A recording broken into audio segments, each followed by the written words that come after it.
Are you celebrating an anniversary this year? Well, guess what? There are many things celebrating anniversaries this year in 2025. Jim Ward is here to talk about it. Coming up next.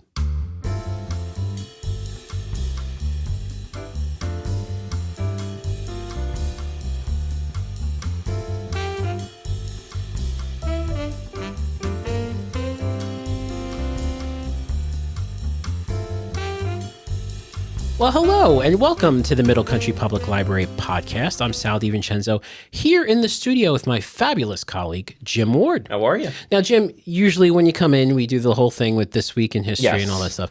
But we decided this week that we're not going to necessarily do that. We're going to talk about anniversaries. Correct. That may have happened, obviously, historically. But there's a lot of interesting things this year that are celebrating their 10th or 25th or 40th 100th. anniversaries. 100th anniversaries, yeah.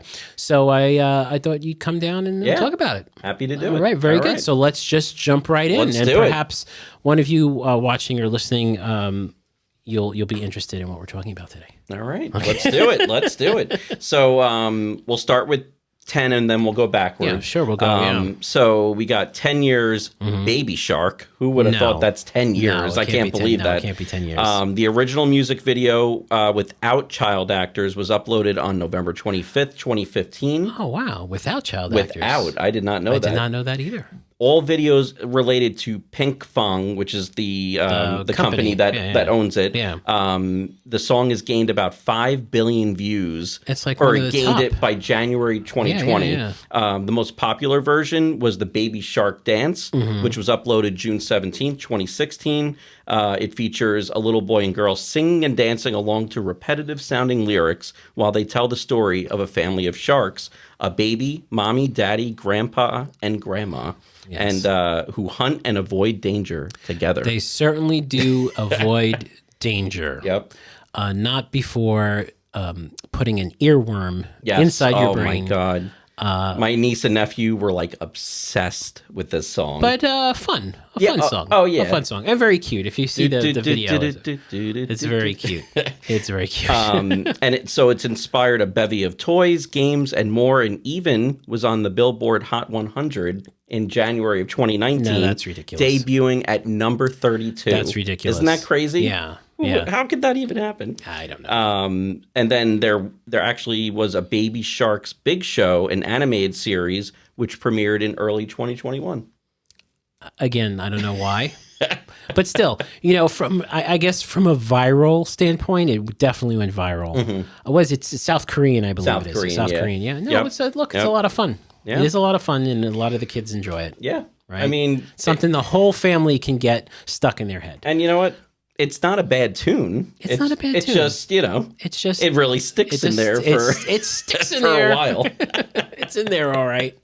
And then we also have from 10 years ago, Star Wars, The Force Awakens. Okay, very And controversial. yes. Controversial for me. Is it?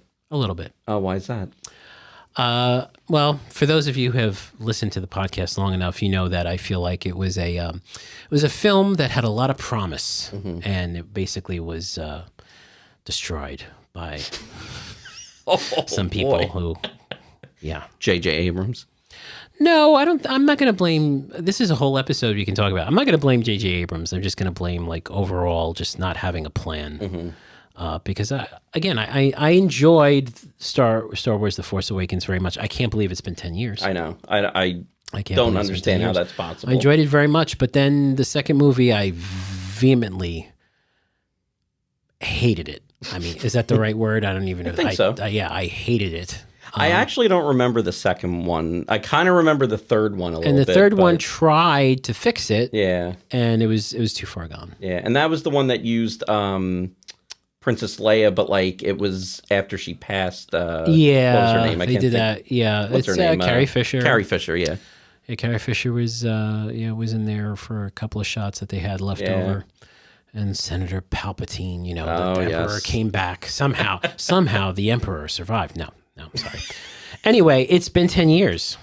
How is that possible? It's been 10 years. Yeah, it's crazy. And it takes place 30 years later after Return of the Jedi? Well, it came out 30 years after, I think, the Return of the Jedi. Yeah. So I guess if we add that Makes up, then sense, it's the yeah. 44. Is it the 40th anniversary? No, I don't think so. When did Return of the Jedi come out? 1983. 83. Okay, so we Yeah. just missed it. Yeah. Yeah. So it's about 30 years. We'll have to go back in time. Yeah.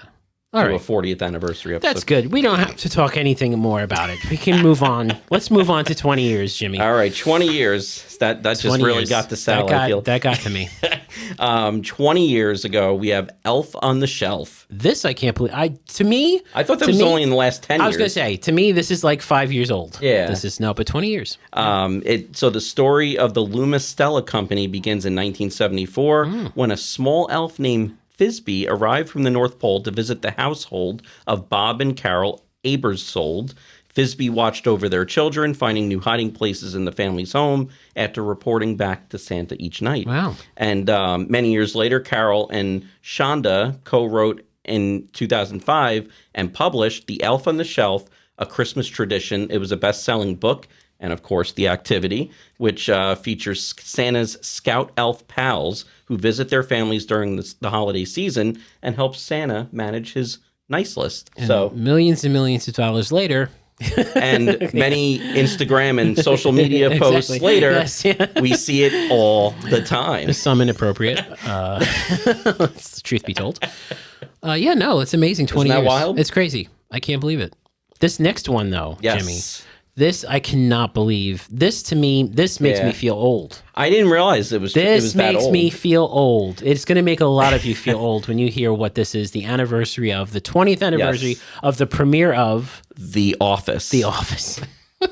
It's crazy. Revolving around the staff of Dunder Mifflin Paper Company in Scranton, Pennsylvania. That's right. It depicts the everyday lives of the employees in a mockumentary-style comedy, which now everyone That's seems right. to Yeah, do. it was the first Yeah. one, right? And I'll be honest, I think I've only seen the first 2 seasons. Okay, you got to keep going. I know. For me, the last season was kind of, after Steve Carell left, it kind of, I don't want to say it went downhill, but it changed. It was different. He Wasn't was Will Ferrell on there? he was in there. Yeah, Will Yeah. Ferrell. What's his name? The Oh, actor from he played Ultron. What's his name? Slater.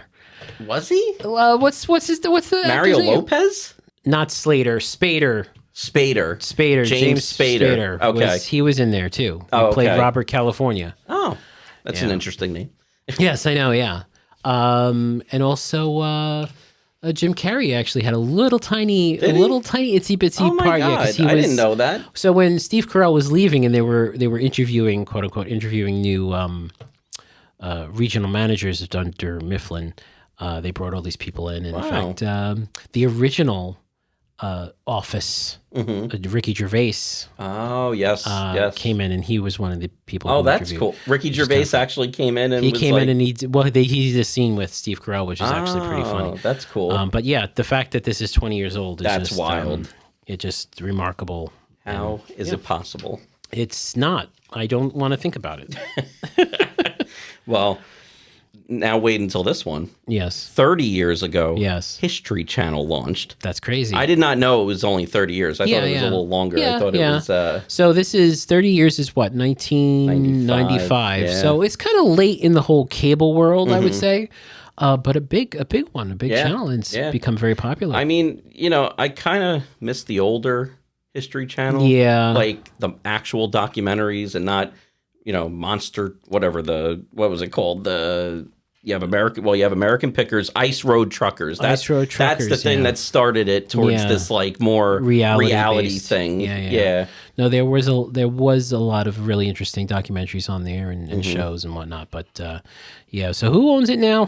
Who's got it? It's not Disney, is it? Well, it said Disney and ABC announced the merger in July 1995, completed in 1996.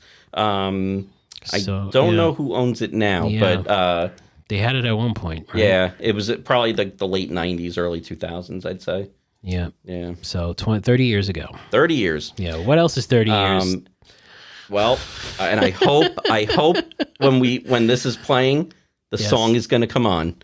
Gangsta's Paradise I by can't Coolio. play this. I can't play this song. We're gonna get flagged. We're gonna get a copyright flag, Aw. even though it's educational. Well, that's not fair. Gangster's Paradise It by was, Coolio. the late Coolio. The late Coolio, No, yeah. that's good. That hits harder, actually. Not so much that this is 30 years old, but that he's not with us anymore. Right, but. right. That song was the #1 song on the Billboard Hot 100 for the year. Wow. And it has over 1.5 billion views on YouTube. And it's so it's established its place in music history. Absolutely. Yeah, good for him. And then we go now to 40 years. And now 40 years. I know for me and Sal, this is a big movie. This is a big one. deal. Actually, I would say two. Two big movies. And I had no idea that these two movies were so close to each other. I forgot the. All right, so Back to the Future. Back to the Future. Back to the July 3rd, 1985. It came out. Because the movie that was the date in the movie was 1985. Yeah.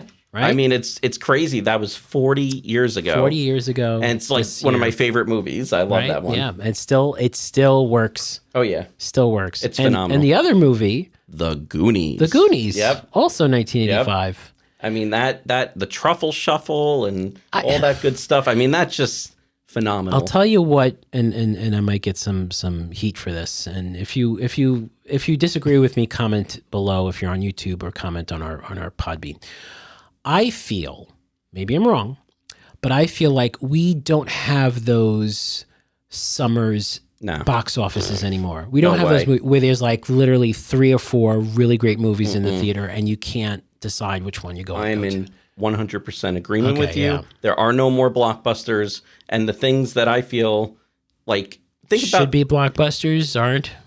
Well, like think back to the best movie film, Oscar winners. Yeah. Like Shawshank Redemption or Forrest, whoever won in 1994. Now it's like I never even heard of the one that won this year. I couldn't even tell you what it is. A lot of them are streaming. Not a lot of them, but many are streaming independent and whatnot.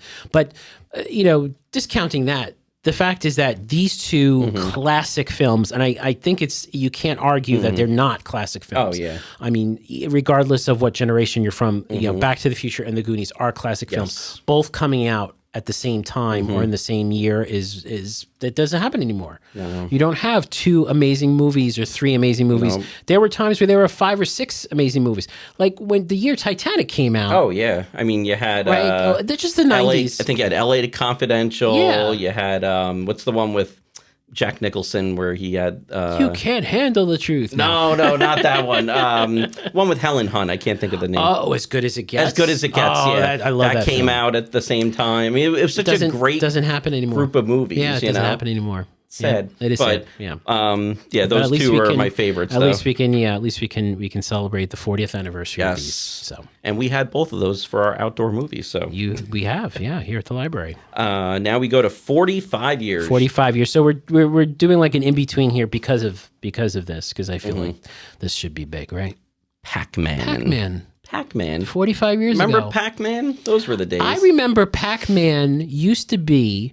A lot of times when you were waiting for your table at a restaurant, they would have the tabletop Pac-Man.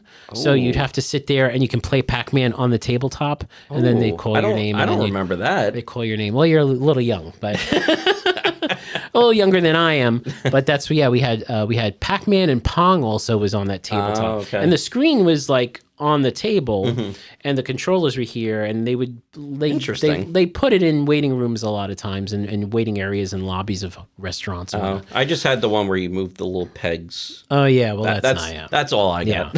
But Pac-Man, that's big. Yeah, and then also CNN. And CNN. 1980. So, I mean, obviously, I feel like CNN's different today than what it was back then. But back then, there was no such thing as cable news. Yeah. That was it. They CNN started was the whole first thing, one. yeah. They started it. And they were the ones that, during the Gulf War in 1991, big. they reported while they were huge. While the attacks. That was it. That was there. I think that was the pinnacle there. Oh, yeah. For them. It's crazy, yeah. Okay, cool. And then we 50 years. 50 years. And they recently celebrated this, even though I don't think it's the actual 50th anniversary. No, it's probably like later this year. I think this is the 50th season, I guess, is the right? 50th. So Saturday Night Live, of course. SNL. And so many great skits and characters over the years. Well, that first couple of seasons was just remarkable. It was great. The giants, Chase I was going to say, the giants of comedy. Oh, yeah. all started out on that. Dan Aykroyd and Bill Murray. what's that woman that I'm trying to remember her name? Jane Curtin. Well, there was another one. I can't think of her name now. Gilda Radner. Yeah, Gilda Radner. Gilda Radner. Yeah. We had some, and then of course mine from the '90s. Yeah. You had Adam Sandler, Chris Farley, Phil Hartman. I love Phil Hartman. I mean, they were all. I mean, big. It was just a great show. Yeah, it was. Yeah. 50 years. Then we have Jaws that came out in 1975. 50 years old. Right? I mean, if you watch the film now, it doesn't look like it's 50 years old. Mm-hmm. When I was a kid, 50-year-old movies were like, black and white and, kind of like still good. But this movie, I think, has aged very, very well. And they actually are having a nationwide theatrical re-release starting August 29th through September 4th. And Jaws, along with its succeeding installments, Jaws 2, Jaws 3D, and Jaws the Revenge, will be having its Peacock streaming debut beginning June 15th. Nice. Yeah. Nice. And, of course, Steven Spielberg. Yeah, Steven Spielberg. That, made him. That was like... That made him. Yep. And also, we have to mention John Williams as well. Yes. I mean, he's phenomenal. Yeah. I mean, that guy... I could listen to, the Imperial March from Star Wars nonstop. It's my ringtone right now. I love it. So now we go to 60 years. 60-year anniversary this year. And the game by Hasbro, Operation. So it's actually a cool story. Okay. So John Spinello created the initial concept for what became Operation in the early 1960s. He was an industrial design student at the University of Illinois. His game was called Death Valley, which didn't feature a patient, but rather a character lost in the desert. Okay. It's so hard to say this. Yeah. His canteen drained by a bullet hole. He wanders through ridiculous hazards in search of water. Okay. Players moved around the board, inserting their game piece, a metal probe, into holes of various sizes. The probe had to go in cleanly without touching the sides. It's such a great idea. I know. Otherwise, it would complete a circuit and sound a buzzer. Spinello's professor actually gave him an A for this. I would give it an A too. And it ended up being, I'm sorry, I just lost it. He ended up selling the idea to Marvin Glass and Associates, which was a Chicago-based toy design company, for only $500. Oh, no. Can you imagine? God, the money he could have made with this for his name on the patent and the promise of a job, which never materialized. Oh, yeah. So Mel Taft, a game designer at Milton Bradley, saw a prototype and thought it had potential, and his team tinkered with the idea, but I decided it was more interesting for having players remove an object rather than insert a probe. And they created the surgery-themed game, and Operation was born. There were variations of this, which featured Homer Simpson, from whose body the player extracted donuts and pretzels, and Star Wars Chewbacca, who has been infested with porgs, which I don't know what porgs are. Do you know what they are? Porgs it's a character from the newer movies. Oh, okay. I never heard of that. Yeah, and other hair hazards. Hair hazards. Yes, it's a nice way of saying lice. Yeah, exactly. It's a nice way. Let's put some sort of lice or some sort of bug on poor Chewbacca. Then we have to remove it. Hasn't Chewie been through enough? Like he's going to the vet for a dip. Flea dip or something. All right. So the franchise has generated an estimated $40 million in sales over the years. For $500. Can you imagine that guy got only $500? Oh boy! And this is $40 million in sales. It's like it's like I created that game and I only made $500 and $40 million. Okay, Grandpa, it's time for bed. It's time to put Grandpa to bed. Time to put Grandpa to bed. So this next one, I'm not. You're not familiar with? Not really familiar with that. Okay. Maybe because also I'm nervous to pronounce. I could say it's So it's Broadway musical, celebrating its 60th anniversary from its premiere, and it's Man from La Mancha, which is inspired by Don Quixote. Don Quixote. It premiered in November of 1965, and it closed in 1971. The musical, written by Dan Wasserman, with music by Mitch Lay and lyrics by Joe Darian, explores the story of Miguel de Cervantes and his creation Don Quixote. So Don Quixote was the song from this was Dream the Impossible Dream. Oh, So, I know that. Yeah, okay. So that was that. Yeah. I didn't realize that's what it was. It won Best Musical and a Tony for Richard Kiley's performance. Yeah? Yeah. Isn't that something? Amazing. 60 years ago. 60 years.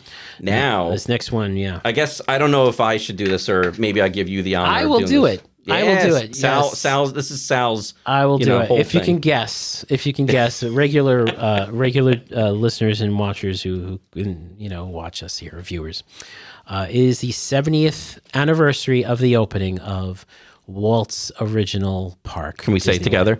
Disneyland. Disneyland. Yep. Opened July 17th, 1955. But as early as the 1940s, Disney had begun planning themed experiences to complement his Burbank film studio, a backlot tour that would include a train, always a train, Yep. to ride through a village set and amusement park that would cater to his employees and children. So one point, Disney was at a local park in California, and he was sitting on the bench, and he was watching his kids on the merry-go-round, and he it was kind of sad that he wasn't experiencing the same thing they were, but he was happy that they were, and he was also looking at all the other people who were hanging out there, those long-haired hippies, with their fancy wacky tobacco cigarettes and whatnot. He thought, you know what, I want to build something that that the entire family can enjoy. So he came up with the idea of Disneyland, which opened in 1955. Wow. It's interesting, not quite ready. In fact, the one kind of anecdotal story was that women who were wearing high heel shoes were walking down Main Street, USA, and were actually they were actually stepping on the asphalt, and they were like sinking in it because it still wasn't quite set up right.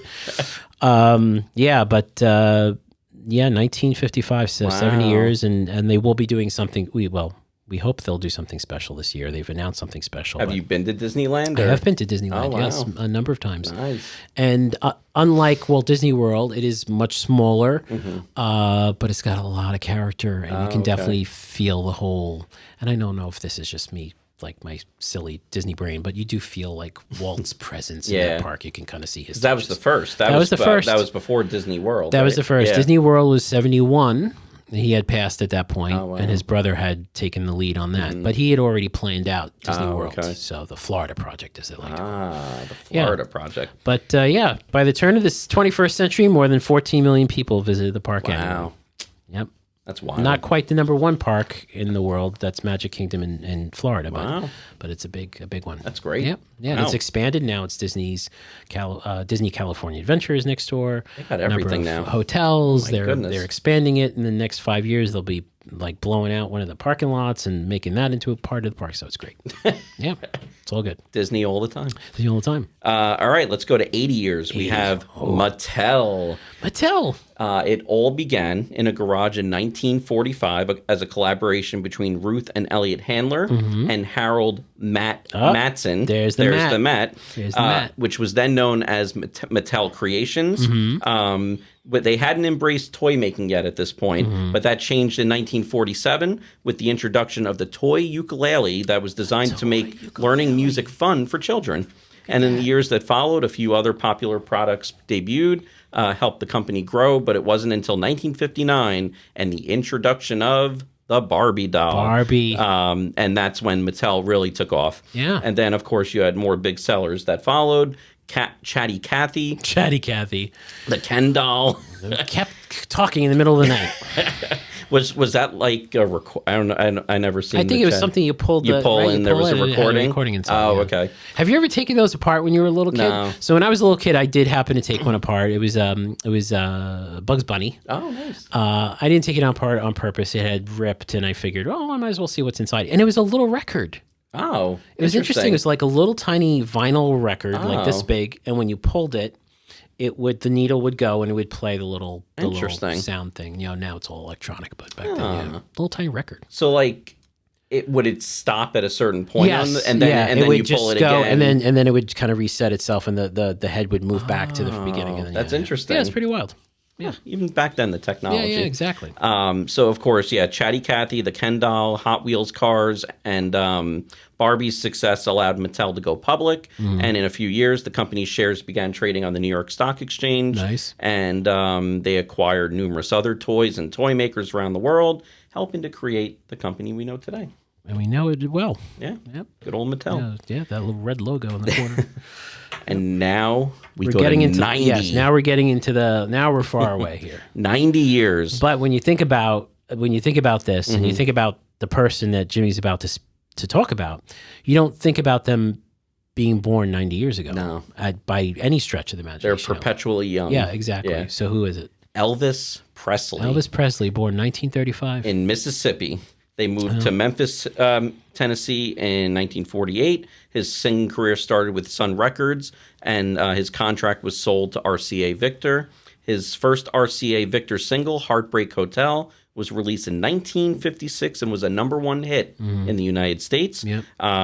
Then he had, more acclaim and success. Other songs like The Wonder of You and Burning Love topped the Billboard charts. He received 14 Grammy nominations with 3 wins, and he received the Grammy Lifetime Achievement Award at the age of 36. Wow. Yeah. Lifetime achievement at 36. At 36.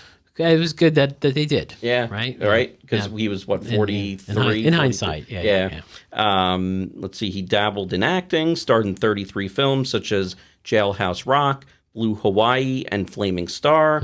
And he had 1 child, Lisa Marie Presley, from his relationship with ex-wife Priscilla. Who, star of the Naked Gun movies.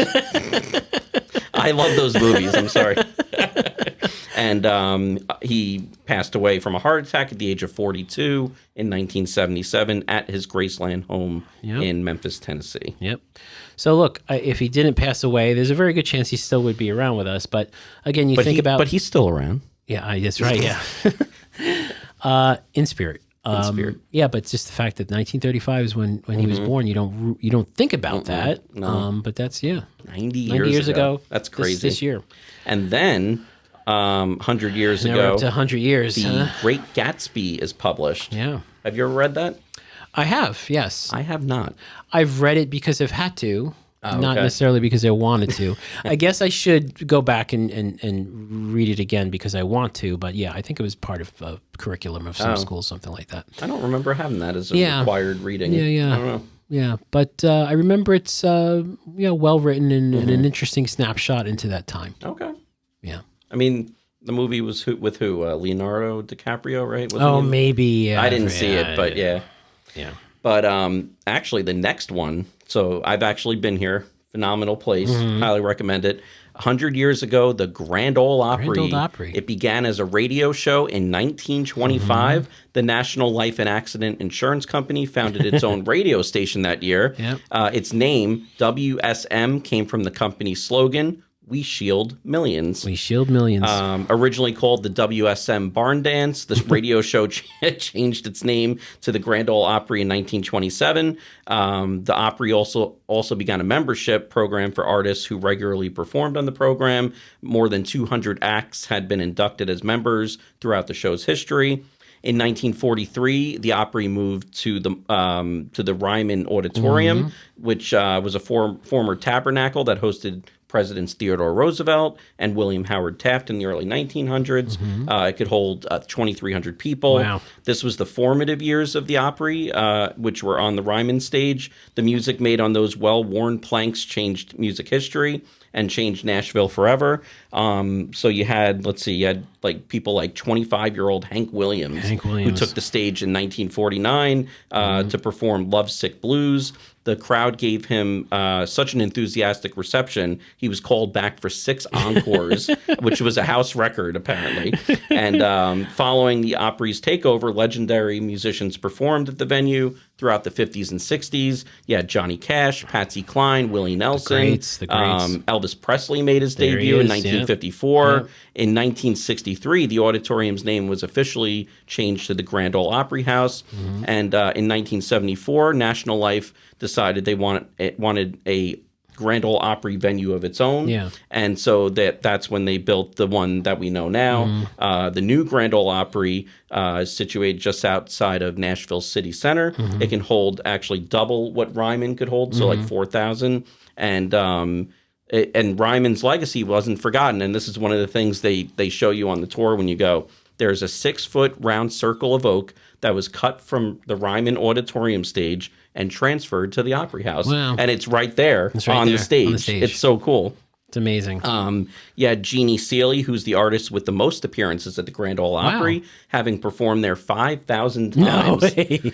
In the 60s, she was instrumental in altering the venue's strict dress code, which mandated that musicians wear conservative clothing. And as trends shifted and hemlines rose, Seely fought for more stylish attire. She was the first artist to wear a miniskirt at the Opry in 1967, effectively abolishing the decades-long dress code rules. Interesting. Yeah. That's really wild. So I never heard of her, Jeannie Seely. Yeah. 5,000 times she was down there? 5,000. Wow. Good for her. That must have been That's a lot of fun. every day for exactly. how many years, you know? Wow, 100 years for the Grand Ole Opry. Yep. So I'm sure they're going to do something special this year. Oh, I'm sure. Yeah. Cool. All right, you listen to country music there, Jimmy? I dab. You dab? I dab. A little bit? I went to the CMA Fest in 2016. Oh, wow. Which was pretty cool. It was at I'm not sure what the football stadium is called there, but you go there and they have like nights and nights of performances, and I had a great time. I mean, I'm not like super into it, but I'm not against it. Yeah. You know, if it depends, I think, on the song and if it speaks to me. If it speaks to you, yeah. It's interesting. I was part of that 1980s kind of resurgence of country music into like, making it more popular. So it's like the Oak Ridge Boys, Alabama, Kenny Rogers, Kenny Rogers, Eddie Rabbitt. Those, kind of like that the 80s where they started playing those songs on pop radio, in addition to country. So I was into that. Nice. But that was a lot of fun. Yeah. Cool. Yeah. So you dabbed a little bit. I dabbed a little bit. Yes, I'll still listen to all those. That's awesome. Those guys, Eddie Arnold. Oh my goodness, Eddie Arnold. Love Eddie Arnold. I don't know Eddie Arnold. Yeah. Well, I'll show you some Eddie Arnold. Anyway, thank you, Jimmy. You're welcome. Another Thank you. interesting episode with you. Going through the historical it's always reaches of interesting. our wonderful history here. So if you want to listen to those older episodes that Jimmy's on, you should do a search for This Week in History is what we usually do here on the show. And also on our YouTube channel, do search for History Bites, which is a little kind of less than 10 minutes of video about something in history. And we do those once or twice a month. Sometimes a little more than 10 minutes, but that's not often. That's not often, but it is actually probably some of our most popular videos on our channel. So definitely check those out. Yep. And thank you so much. If you want to listen to our older episodes, regardless of their history or not, it's mcplpodcast.com. That's our website. And if you want to do us a favor, hit the like button if you liked this episode and hit subscribe, because many of you who watch our show are not subscribed yet. And we have over 1,600 subscribers, so I don't understand that. So let's get on there. Click it. Let's click it to stick it, stick it to click it, click it to stick. I don't know. Click on that button and you join our little family here at Middle Country. So for Jim Ward, I'm Sal DiVincenzo. We'll see you on the next show.